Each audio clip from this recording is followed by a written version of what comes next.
Tuloy. Noong isang linggo nang dumalo si Vice President Sara Duterte sa Free Duterte Now rally sa Australia bilang suporta yan kay dating Pangulong Rodrigo Duterte na nakakulong sa International Criminal Court. No.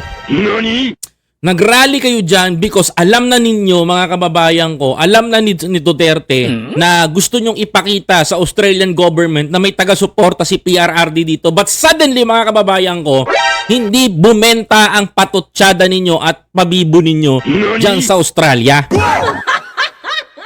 Anong pakialam ng mga taga-Australia kay PRRD? Kahit mag-rally pa kayong mga Pilipino dyan, wala magagawa yan. Di ba? Oh. Kahit mag-rally pa kayo, ipakita nyo sa Australian government, magmalaki kayo, na taga-suporta kayo ni PRRD, ano nangyari? Wala, rejected! Di ba? Kahit na ipakita nyo na malakas kayo sa Australia, no matter what happened, the Australian government ang mananaig pa rin. Pilipino tayo, pero lumugar tayo sa tama. Oh, ano na pala ng PRRD nyo? Wala, di ba? Tinanggap ba? Hindi! Ni-reject ng Australia! Nung pumutok sa media, etong si Duterte, in denial, syempre. Diba? Tuloy. Dahil sa crimes against humanity na nagpugat sa madugong gyera kontra droga. Sabi ni VP Sara, personal trip ang mga biyahe niya abroad. Personal trip?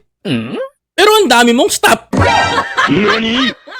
Saan ka makakita na, no? Punayin ko nga to. Sabi niya personal trip. Sa akin makakita ng personal trip, mga kababayan ko, na ang dami niyang stop na nakabuntot.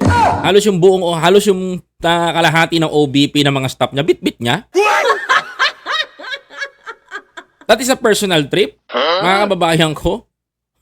Liwanagin natin, magkaiba yung personal trip ng Vice President o baka personal nag-trip ka.